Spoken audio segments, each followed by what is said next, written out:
Donc aujourd'hui, nous allons vous parler du suivi haute fréquence de la qualité de l'eau en estuaire de Seine.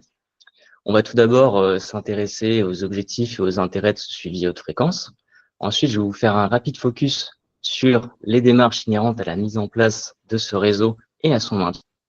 Et enfin, on regardera ensemble quelques exploitations, interprétations de ces mesures.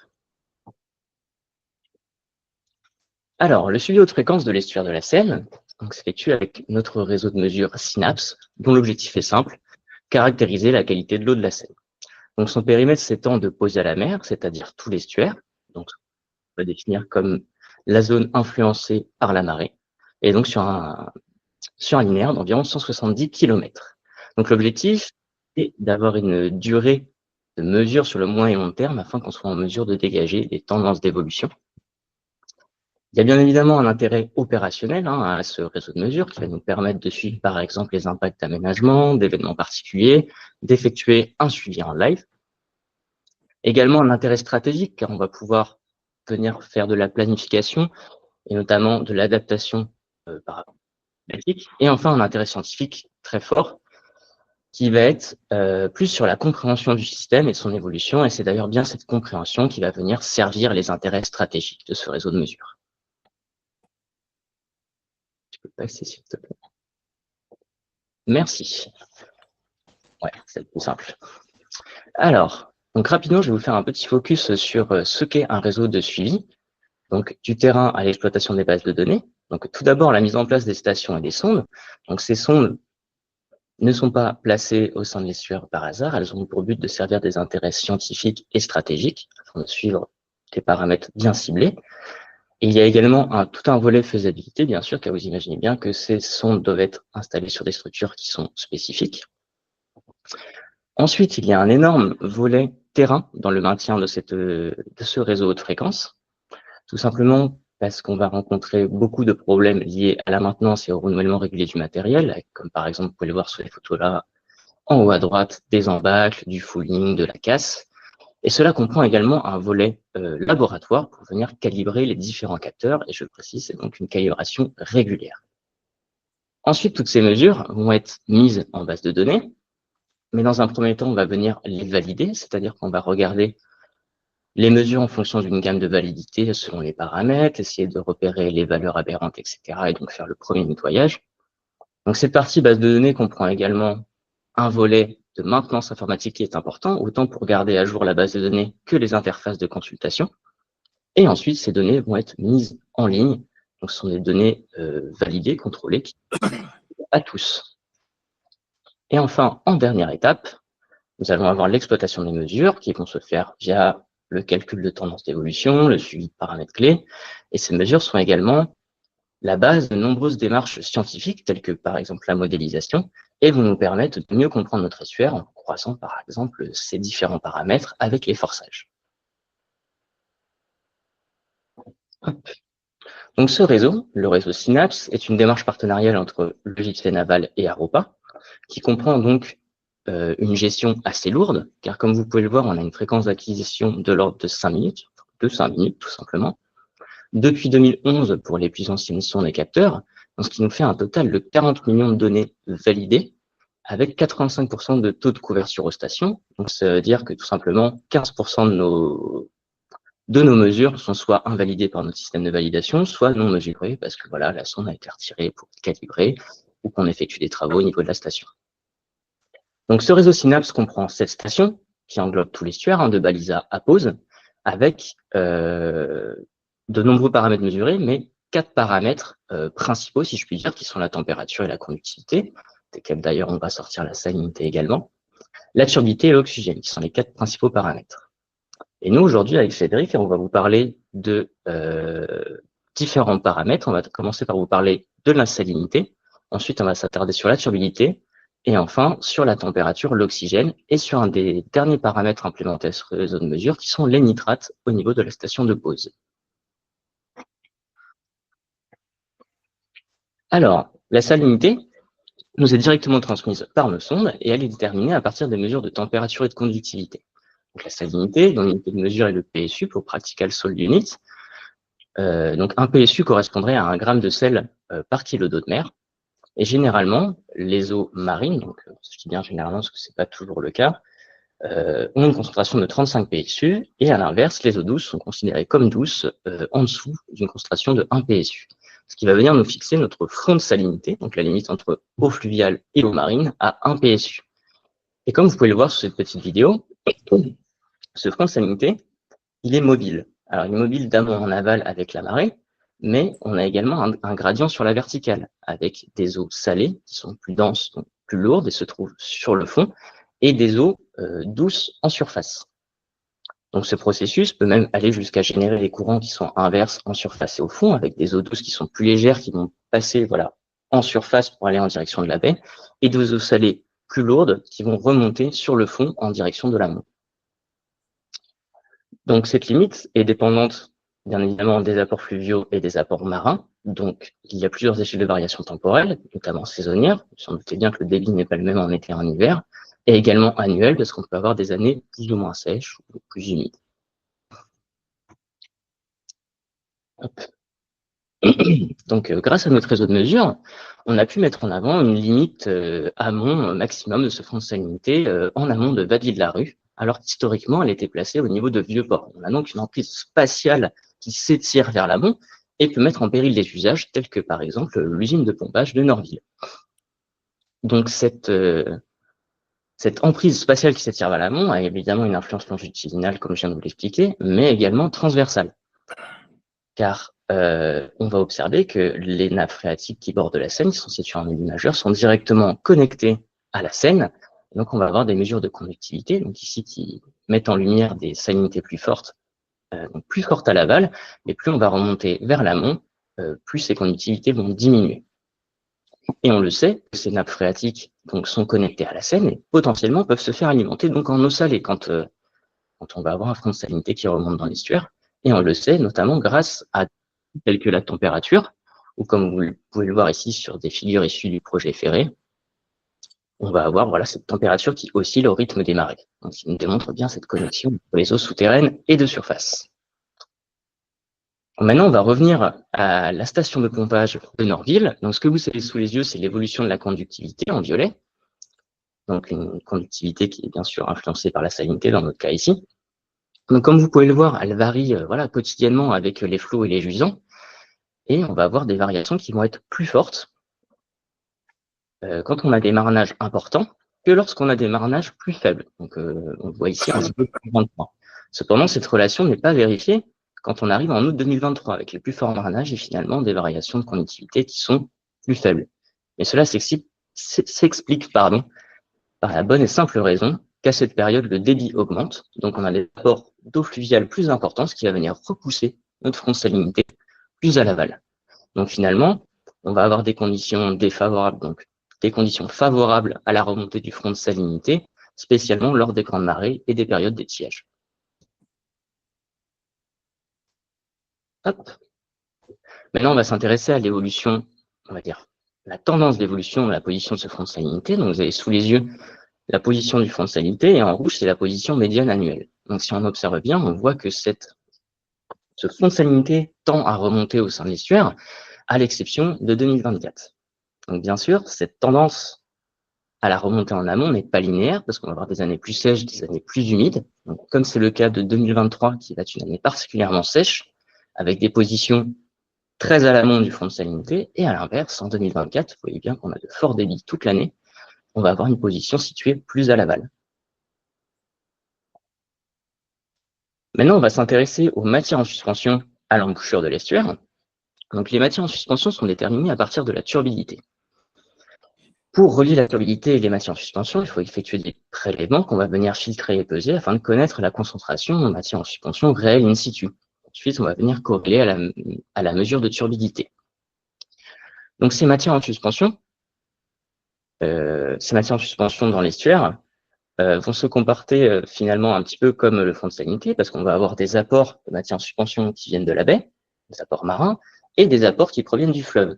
Donc, au point d'intersection de ces deux masses d'eau, on va avoir donc le point maximum de turbidité de l'estuaire, c'est-à-dire les concentrations les plus importantes en matière en suspension, qui peuvent atteindre jusqu'à plus de 2 grammes par litre.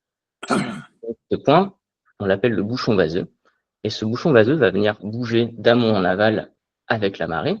On va également observer des gradients verticaux, comme vous pouvez le voir sur les 2 coupes que vous avez ici en haut à droite, qui sont des moyennes à partir de modélisation entre 1990 et 2000 et 2005-2015. Donc, on voit bien que les concentrations les plus importantes sont situées proches du fond. Et d'ailleurs, on peut également observer que les concentrations les plus importantes ont l'air de tendre à remonter en direction de Fatouville. Donc, ce bouchon vaseux va être influencé donc, par ce point de rencontre entre les eaux fluviales et les eaux marines. Et bien évidemment, tout comme le front de salinité, en période de crue et d'étiage, on va donc avoir des positions qui vont être plus amont ou plus aval. Donc, dans le cas du bouchon vaseux, lorsque on va retrouver une position vraiment très aval, c'est-à-dire que ce bouchon vaseux va se faire expulser, il va mettre beaucoup plus de temps en fait à se reformer en estuaire. On va donc avoir des concentrations beaucoup plus faibles en période de crue, comme je vous l'ai indiqué ci-dessous, avec 100 mg en médiane hebdomadaire à Tancarville pendant une période de crue, et une médiane hebdomadaire plutôt autour de 1500 mg par mètre cube à Fatouville et Tancarville en étiage.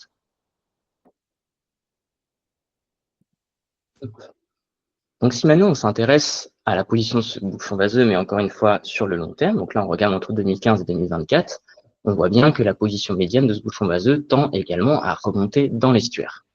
Donc bien entendu, ce n'est pas le cas de 2024, comme on l'a vu précédemment, c'est une année particulièrement humide, donc avec des débits très forts, qui ont eu tendance à pousser le bouchon vaseux plus à l'aval.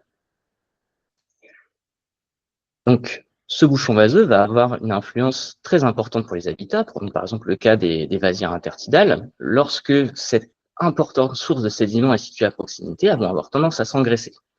Or, ce que l'on observe ici, c'est que ce bouchon vaseux, il tend à remonter dans l'estuaire. Et grâce à cette petite courbe que vous avez ici sur la droite, qui représente les surfaces de zones intertidales dans l'estuaire par point kilométrique, on observe que, en fait, ce bouchon vaseux, il remonte vers des zones qui sont endiguées et où il y a très peu de zones intertidales, donc potentiellement très peu de vasières alimentées. Et on remarque également, grâce à cette courbe, que la majorité des zones intertidales de l'estuaire sont situées à l'aval de Fatouville, plutôt au niveau de l'embouchure. Voilà, donc maintenant je vais passer la main à Cédric pour l'oxygénation et la température. Merci. Donc, ouais, paramètres suivants, oxygène et température. Alors, pourquoi est-ce qu'on s'intéresse à ces paramètres?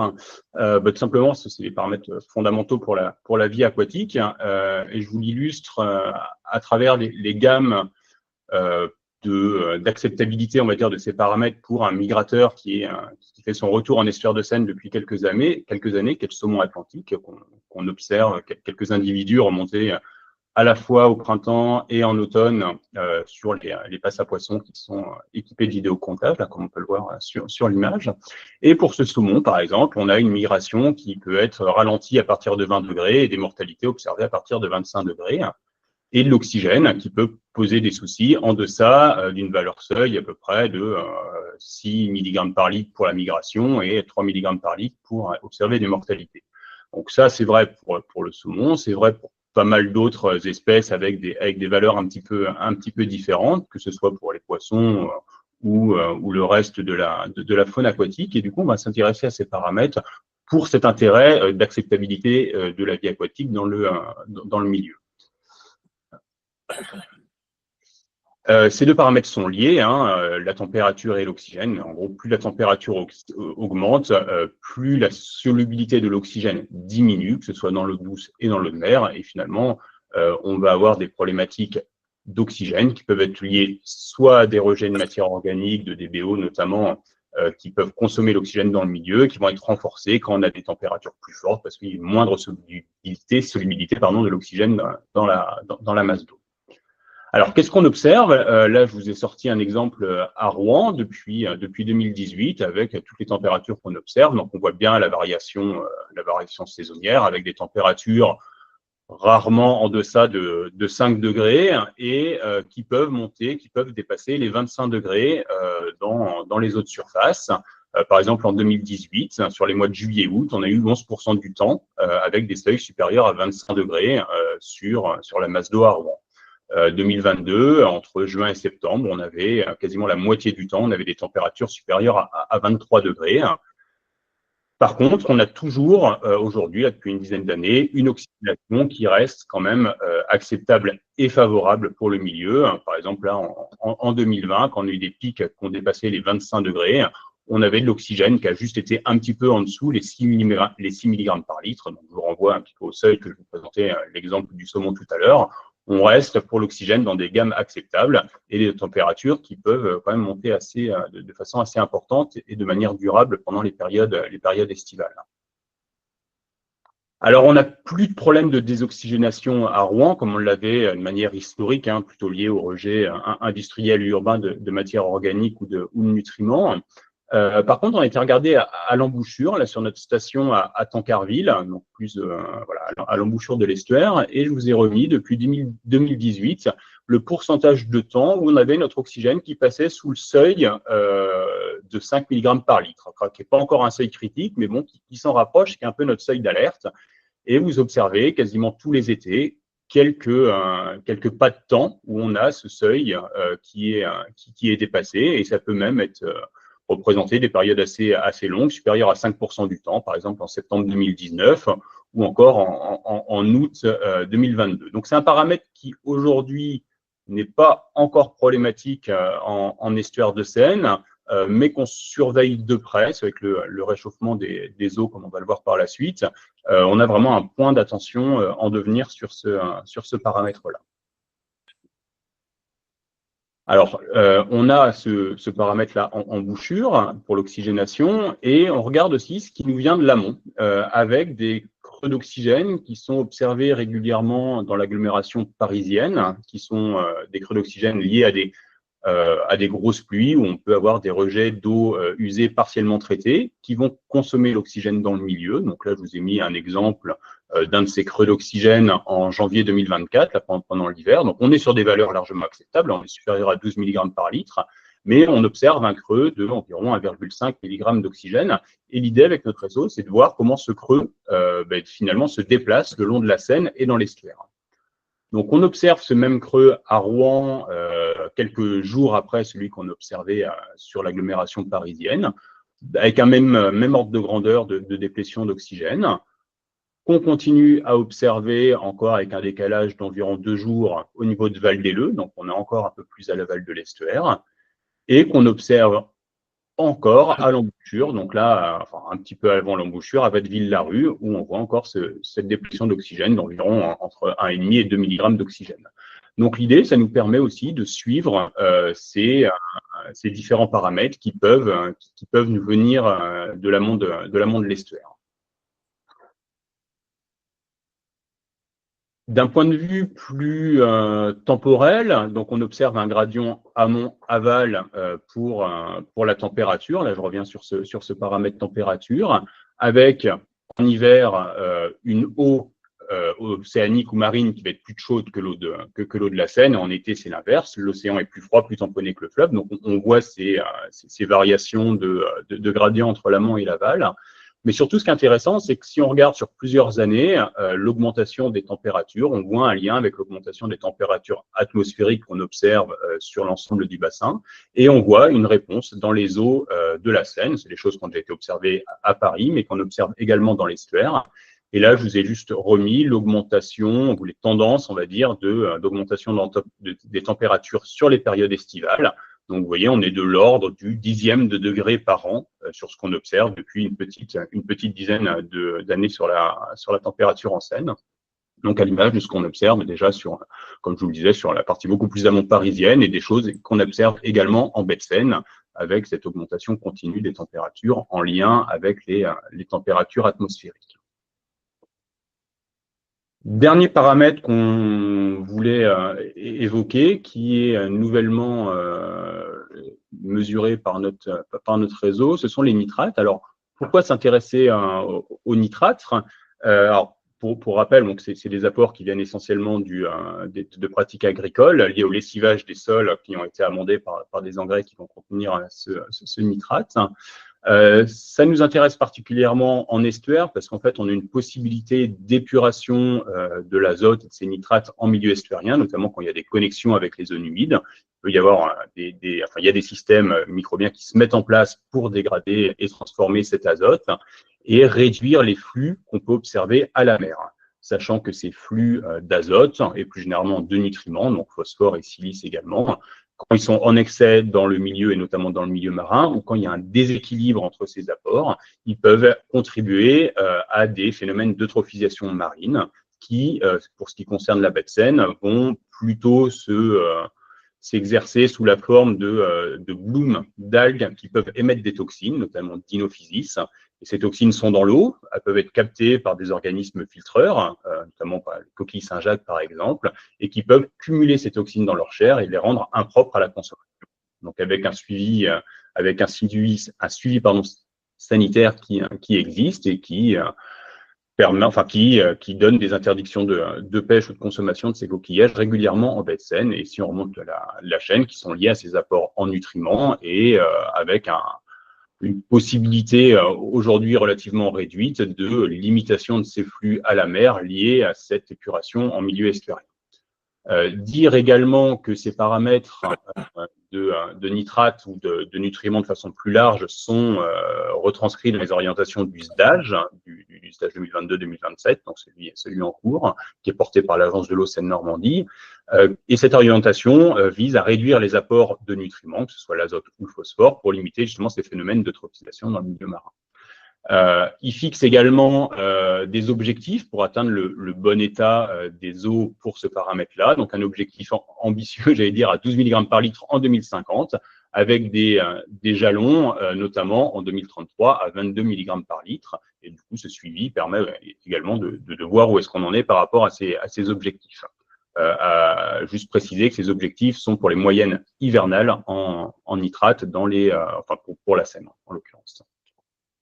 Alors, qu'est-ce que ça donne? Alors, avant de vous montrer ce que donne le suivi haute fréquence, je vous remets des valeurs du suivi basse fréquence qui est opéré par l'Agence de l'eau et antérieurement aussi par les services de l'État, où on a des données de nitrate depuis les années 80. Et je vous ai remis là les données qu'on a en entrée de l'estuaire, donc à pause. Et on voit une timide inflexion de cette augmentation de nitrate qui était très claire jusque dans les années 2010. Et aujourd'hui, depuis une 15 ans, voilà, on est plutôt stable à des valeurs finalement qui sont pas en cohérence aujourd'hui avec nos cibles à court et moyen terme si on garde que les concentrations hivernales. Et donc, suivre ce paramètre haute fréquence, ça va affiner notre connaissance de ces apports-là et éventuellement d'identifier des leviers plus précis à activer pour opérer cette réduction de l'azote. Alors, le suivi haute fréquence, voilà ce que ça donne. Juste pour vous dire qu'on le mesure juste à pause, en entrée de l'estuaire depuis à peu près 1 an. C'est les données qu'on a en gris avec les moyennes journalières en noir. Je vous ai remis les valeurs en rouge. Ça, c'est les valeurs des données basse fréquence qui permettent de comparer un petit peu les données qu'on a et puis de valider quelque part les mesures qu'on fait. Donc, on voit globalement qu'on est dans les mêmes ordres de grandeur, entre 20 et 30 mg par litre en NO3. Avec des variations. Alors 2024, c'est un peu particulier parce qu'on a eu des débits assez élevés toute l'année. On a une pluvio très, très intense sur l'année, donc on n'a pas eu vraiment de période sèche, donc on n'a pas une grosse variabilité dans les ordres de grandeur. Donc on aura peut-être, quand on aura une période sèche un peu plus importante. Au passage, là, on voit un gros pic qui a duré. Là, c'est sûrement lié à un problème d'étalonnage de nos sondes. Donc là, il y a des données qui nous semblent aberrantes et pas à considérer. Donc, ça montre aussi qu'il faut avoir un regard sur ces données, une réactivité, pour le coup, qu'on n'a pas eu pour aller corriger ce problème-là. Donc, ce que nous donne ce suivi haute fréquence, on est dans la gamme de ce qu'on mesure et on voit que finalement, quand on a des pics ponctuels de nitrate, globalement, ça correspond toujours à des petits pics de débit ou des apports des apports par ruissellement sur les sols qui vont amener ces pics de nitrate assez régulièrement. Pour vous donner un ordre de grandeur, là, si on calcule le flux annuel pour 2024, on est à plus de 600 000 tonnes de nitrate qui rentrent dans l'estuaire. Et aujourd'hui, on n'a pas encore, mais dans les perspectives, ça sera aussi de mesurer ce qui sort de l'estuaire et ce qui arrive en baie de Seine pour comparer un petit peu les deux valeurs et voir le rôle de filtre de l'estuaire, de combien il est capable d'épurer cet azote-là. Alors pour faire un petit bilan de quelques messages qui ressortent de ces 10 à 12 ans de suivi haute fréquence de la qualité des eaux de la Seine, on observe des conditions marines qui ont tendance à remonter dans l'estuaire, donc à s'exercer un peu plus en amont, que ce soit sur la position du bouchon vaseux et du front de salinité, avec les problématiques que ça peut engendrer en termes d'évolution des habitats pour la faune et la flore aquatique. Si on a cette turbidité qui bouge avec une alimentation un peu différente des vasières, si on a une salinité qui change aussi, ça peut, ça modifie les habitats et les capacités d'accueil de l'estuaire. On l'a vu, le front de salinité également, c'est remonté plus amont, impact l'usage de pompage d'eau industrielle sur l'usine de Norville, donc pose des soucis pour cet usage-là, donc avec des implications industrielles et après de prélèvements sur les eaux souterraines quand ils ne peuvent pas pomper en Seine. Donc on voit en cascade les effets que peut avoir cette remontée de la salinité. On observe une hausse des températures en lien avec la hausse des températures atmosphériques et le changement climatique, et une désoxygénation qu'on va dire à surveiller, qui aujourd'hui ne pose pas encore problème, mais les signaux, on a plutôt une petite tendance à la baisse, et quelque chose qu'on a à l'œil, surtout quand on regarde ce qui se passe dans les estuaires un peu plus au sud sur la façade. On sait que c'est quelque chose qu'on risque d'avoir, qui risque d'être problématique dans les décennies à venir. Sur 2024, on a été une année particulièrement humide, juste pour vous donner un petit chiffre. C'était pour cet été 2024, c'est le second débit estival le plus élevé qu'on a observé depuis qu'on a des données en 1940. Et le débit moyen de l'année 2024 pour la Seine, c'est même le plus élevé qu'on a depuis qu'on a des mesures. Donc, il a beaucoup plu l'année dernière. On le voit aussi sur les débits. Une année qui a apporté plus de 600 000 tonnes de nitrates en entrée de l'estuaire. Un mot pour vous dire que ce réseau, il n'est pas figé. Depuis plus de 10 ans, il a évolué. On a notamment 2 nouvelles stations qui sont venues implémenter notre réseau historique. Donc la station à Pose, dont je vous ai parlé, qui est effective depuis l'année dernière, et une station à Watteville-la-Rue, qui est plutôt dans la portion un peu amont du bouchon vaseux, du front de salinité, justement pour suivre cette remontée de nos conditions marines dans l'estuaire. Donc on essaye d'adapter le réseau à nos questionnements. En termes de stations, en termes de paramètres également, selon ce qui peut être mis en place, donc avec les nitrates, qui est un paramètre qui nous intéresse fortement, et dire qu'on a une veille technologique et une volonté d'innovation qui est portée par les équipes scientifiques qui travaillent sur ce réseau-là, de toujours le faire évoluer et essayer d'intégrer des nouvelles technologies ou des nouveaux suivis dans ce réseau-là pour répondre au mieux aux questions qui lui sont adressées.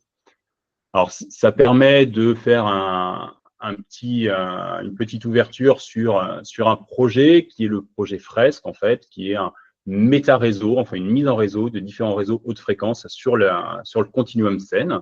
Donc, le réseau Synapse dont on a parlé, qui est dans la partie estuarienne, mais également 2 bouées qui font partie du réseau CostHF en baie de Seine, la bouée Seine et la bouée Smile, géré par l'IFREMER et l'Université de Caen, et un réseau haute fréquence géré par le SIAP au niveau de l'agglomération parisienne, qui va lui plutôt avoir des problématiques de suivi de la Seine en lien avec l'assainissement francilien. Et le projet Fresque permet de mettre en réseau ces trois suivis-là, pour mettre mettre en lumière les relations entre l'amont, l'aval et la baie de Seine, un peu comme je vous l'ai montré sur l'exemple des creux d'oxygène tout à l'heure, et dire que c'est une démarche partenariale avec pas mal de monde qui gravite autour de ces réseaux-là, que ce soit d'un point de vue opérationnel ou d'un point de vue scientifique, et toujours un souci également d'harmonisation, de comparaison et de prendre un peu le meilleur de chaque réseau pour l'implanter sur les autres, et de faire les choses de la même manière pour pouvoir avoir des comparaisons fiables sur le long du continuum.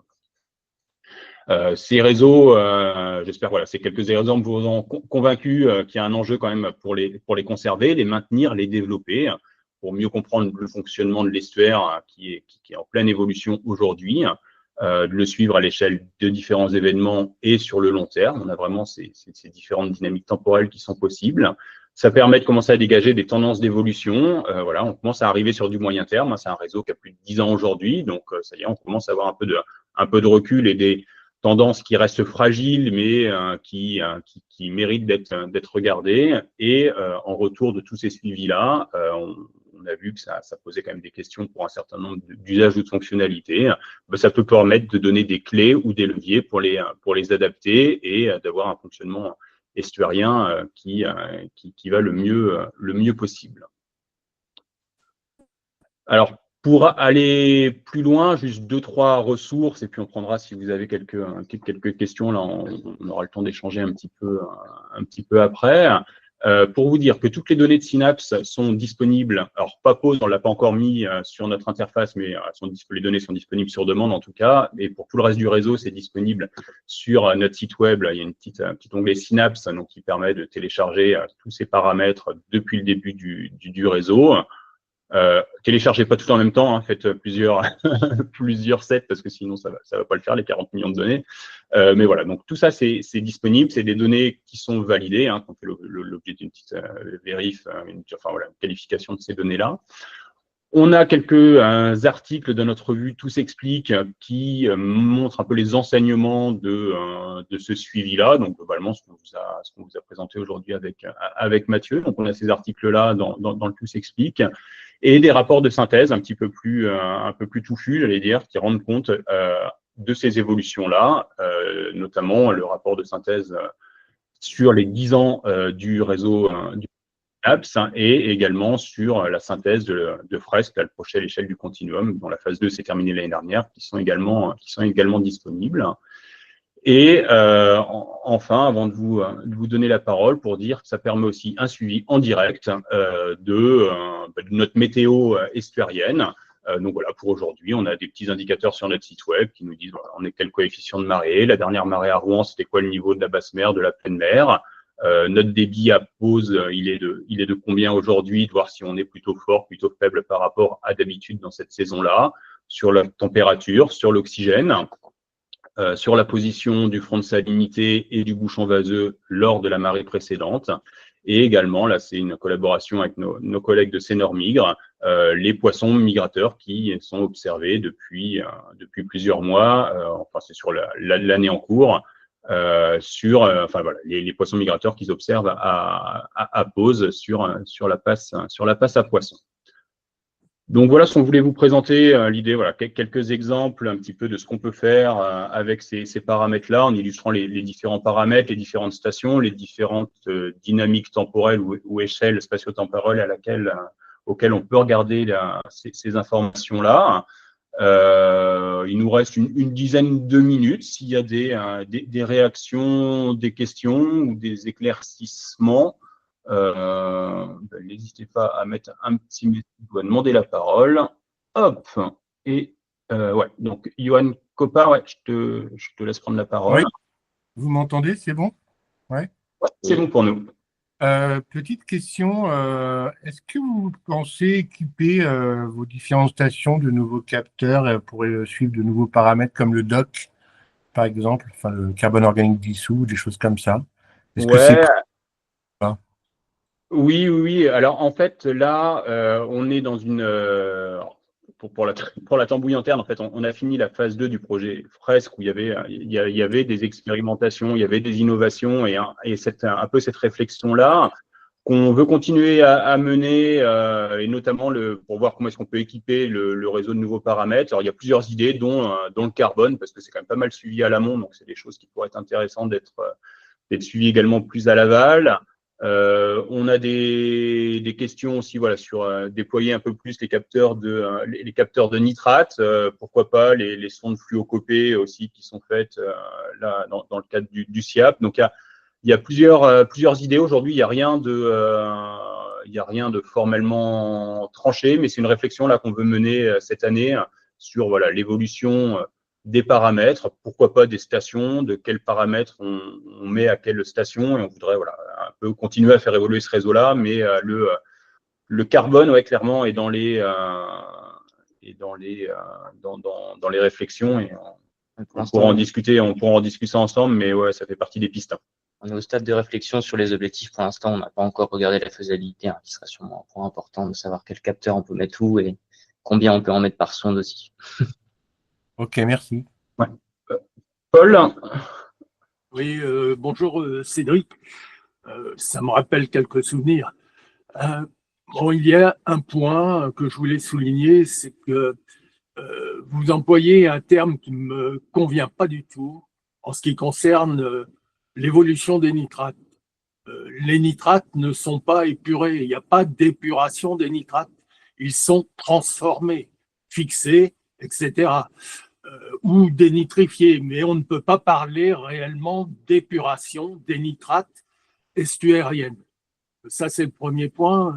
Le deuxième point, on voit très bien, disons, l'intérêt de suivre le débit de la Seine, notamment à l'entrée de l'estuaire. Il est déterminant sur l'évolution saisonnière des paramètres. Tout à l'heure, tu as montré quelques creux sur le profil pour un débit, si j'ai bien vu, de 1000 mètres cubes seconde. Ouais, c'est ça, ouais. C'était des débits, c'était en hiver, là, c'était janvier 2024. Ouais. Oui, ce ne sont pas des débits représentatifs de l'ensemble de l'année. Le débit, notamment pendant les périodes estivales, peut descendre sous, disons, aux alentours de 200 mètres cubes seconde, 240, 250 mètres cubes seconde. Et c'est pendant ces périodes que la température s'élève et qu'il y a quelquefois, liés à des orages en région parisienne ou plus en aval, des phénomènes de désoxygénation liés à des polluants apportés disons, à la Seine de manière massive. Donc ça, c'est ma deuxième réflexion. L'autre aspect des choses aussi, c'est qu'aujourd'hui, vous parlez de mesure de la chlorophylle ou de production primaire. Est-ce qu'il est prévu une évolution sur ce paramètre et comment on peut mieux cerner en fait les phénomènes d'assimilation phytoplanctonique dans l'estuaire de la Seine? Alors, sur le premier point, on est d'accord, hein, c'est la transformation de l'azote. Enfin, je peux rentrer dans les aspects nitrifs, dénitrifs, mais on mettait ça derrière le rôle filtre, on va dire, de l'estuaire qui peut jouer sur ces cycles de l'azote. Donc oui, c'est de la transformation, on est d'accord là-dessus. Sur les débits, bah oui, ça me paraît fondamental. On le voit sur la position du bouchon vaseux, la position du front de salinité. Là, on n'a pas parlé de chimie, mais la capacité de dilution des différents polluants, forcément, c'est le débit qui est primordial. Et pour les creux d'oxygène, alors là, j'ai pris un exemple oui, en hiver, donc qui pose pas de soucis. Ce que je disais, on reste dans des gammes vraiment acceptables pour l'oxygène. Ce qui permettait de voir, c'était surtout l'exemple était joli pour on voyait bien le creux qui se propageait le long de l'estuaire. Mais clairement, oui, c'est en période estivale, quand les températures sont fortes, quand le débit est faible, que ça peut avoir un impact et vraiment poser souci sur la Seine plus à l'amont et dans l'estuaire aussi. Là, juste pour info, on a un stage qui vient de commencer là cette année où on va aller regarder de façon beaucoup plus près ces événements vraiment problématiques, hein, des gros étiages, les fortes canicules, et de voir un peu ce qu'on voit sur ce type de paramètres-là, sur leur évolution et un peu les différents seuils sur lesquels on peut avoir des vrais impacts sur le milieu. Un peu comme on l'a fait tout à l'heure, on montrait rapidement les seuils sur lesquels il y a des problèmes de salinité pour la station de Norville. Voilà, on avait défini un peu selon les coefficients de marée et le débit à partir de quel seuil on pouvait avoir des soucis. Pour la chloro et la production primaire, alors la chlorophylle, on la regarde, on ne l'a pas montré, on a beaucoup de mal à l'interpréter. Il y a une très forte variabilité.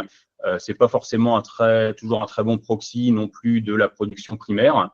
Donc dans notre suivi, j'allais dire pérenne, synapse, c'est un paramètre qu'on a un peu du mal à vraiment interpréter. Par contre, dans le cadre de plusieurs projets, donc dont le projet FRES, donc le projet START, voilà, ceux à qui les acronymes parlent, on a été plus loin hein, sur de la production primaire, sur de la productivité, sur l'état des cellules. Ça, c'est des choses qui sont portées par Pascal Claquin, l'université de Caen. Voilà, on pourra en discuter, mais on voudrait bien, dans les pistes un peu qu'on a aujourd'hui, les choses qu'on veut aller explorer un peu plus loin, il y a ces paramètres-là, clairement, où on veut vraiment se mettre en ordre de bataille pour avoir quelque chose de fiable et en ressortir des messages qu'on peut, enfin voilà, de regarder les bons paramètres, j'allais dire, et de vraiment savoir les interpréter pour avoir des messages sur ces paramètres-là. Il y a des pistes, hein, il y a plusieurs choses qu'on pense à être mesurées avec d'autres capteurs qui ont été testés. Maintenant faut qu'on voit la faisabilité de la mise en place vraiment opérationnelle au sein d'un réseau qui tourne à H24 et tous les jours. Donc là, il y a encore des petits soucis à régler. Quand je parlais d'innovation tout à l'heure, on est un peu sur ce champ-là pour ce type de paramètres-là, mais dans nos cartons, j'allais dire, on a celui-là qu'on a envie de faire évoluer aujourd'hui. Et puis peut-être préciser que pour le stage aussi qu'on a mis en place, on s'intéresse vraiment à l'axe Seine, c'est-à-dire de Paris à la mer. Ouais. Donc c'est pas un estuaire, quoi. Là, on va vraiment essayer de faire le lien à Mont-Aval et voilà, savoir plus sur ces paramètres-là. Sur tout ce continuum-là. Alors, est-ce qu'il y a d'autres mains qui se lèvent?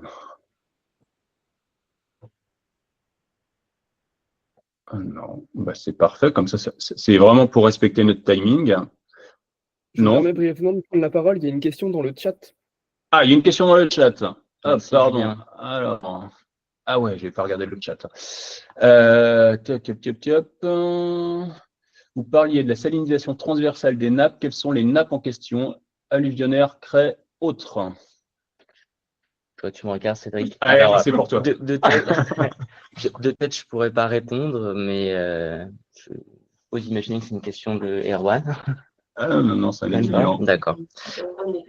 Erwan, tu as peut-être des éléments de réponse? Alors, moi, je les ai pas en tête, je dois avouer, mais en tout cas, c'est sûr qu'elles ont pas la même connectivité, hein. Il y en a certaines qui sont plus perméables que d'autres, et donc du coup, on va avoir, je crois qu'on le voyait sur la figure que j'ai montrée, que les variations de température et des hauteurs ne sont pas égales avec toutes les nappes. Ah, je vois que Erwan est là. Vas-y, je te laisse poursuivre, Erwan. Erwan, l'idée du BRGM. Vas-y. Et toutes. Oui, donc ça fait l'objet de grandes questions. C'est un programme scientifique là, qu'on a en cours ensemble avec le GIPSA et puis l'Université de Rouen. Donc, on s'intéresse à la salinisation et la dynamique de salinisation dans les aquifères qui bordent cet estuaire. Donc, effectivement, on se pose la question de cette diffusion dans les alluvions, les différents types d'alluvions. Donc, les alluvions fines et les graves de fond, par exemple, dans les différents types de craies, également dans les aquifères un peu moins utilisés, mais qui sont présents dans l'estuaire, notamment dans les marnes du Jurassique qu'on va retrouver à l'extrémité, et puis aussi dans l'aquifère de l'Albien, puisqu'on a quelques points de mesure qui nous permettent d'aller contrôler tout ça. Alors donc voilà, c'est une étude un petit peu exploratoire là, qui vise à faire un premier état des lieux dans l'estuaire. Et puis on verra bien ensuite ce qu'on peut en tirer comme conclusion. Et là également, dans ce cadre, il a été mis en place un réseau de suivi sur de la conductivité, température et niveau donc, des eaux souterraines, des prélèvements qui accompagnent tout ça pour s'assurer que ce qu'on mesure, eh bien, c'est bien un processus de salinisation actuel, ancien, etc. Et donc, ouais, une des questions qu'on pourrait se poser aussi collectivement, c'est sur les mesures de conductivité. Est-ce qu'elles sont toujours bien adaptées pour décrire la salinisation? Et ça restera peut-être une des questions auxquelles on pourra répondre tous ensemble à la fin de cette. En tout cas, ouais, c'est des choses sur lesquelles voilà, on continue d'avancer voilà, avec un gros projet notamment là-dessus, avec ces questionnements de salinisation, on le voit sur la Seine, mais aussi ce qui se passe dans les nappes, plus en lien avec d'autres usages qu'il peut y avoir derrière. Merci Erwan d'avoir resitué ce projet et d'avoir listé de manière plus exhaustive que moi ces différents aquifères. Merci. Qu'est-ce qu'il y a d'autre? Alors, dans le chat, j'ai pas d'autres questions. D'autres mains qui se lèvent? A priori, non. Ouais. Si c'est bon pour tout le monde, voilà, donc les différentes ressources que je vous ai ciblées tout à l'heure. On remettra le replay sur notre chaîne YouTube où il y a déjà les webinaires précédents. Et voilà, petit point sur la saison 2 des webinaires de l'Estuaire. Donc, prochain rendez-vous 28 avril, même jour, même heure. Là, on parlera plus d'écotox et d'état de santé des organismes aquatiques. Comment est-ce qu'on regarde leur état de santé, qu'est-ce que ça nous dit de l'état de la Seine, et un petit peu là, les outils de suivi disponibles et comment cette matrice est utile pour répondre à cette question de l'état de santé et de l'évolution de l'estuaire, à travers celui sur les crustacés, les poissons notamment. Celui de juin, on parlera de restauration écologique avec les retours d'expérience sur ce qui s'est fait sur l'estuaire de Seine et les potentialités qu'on peut donner et les priorités de restauration qu'on peut préconiser. Et le quatrième, ça sera à l'automne, où là, on parlera de l'évolution morphologique de l'estuaire à différentes échelles de temps, de la géologie, peut-être jusqu'à la haute fréquence. On reparlera de ça pour l'automne. Si on parlait de ressources juste avant, surtout n'hésitez pas à nous contacter pour toute question supplémentaire et spécifique. Voilà. Merci beaucoup à vous. Bon après-midi. Et puis, on se retrouve le 28 avril pour parler état de santé des poissons notamment. Bon après-midi. Au revoir. Merci à tous.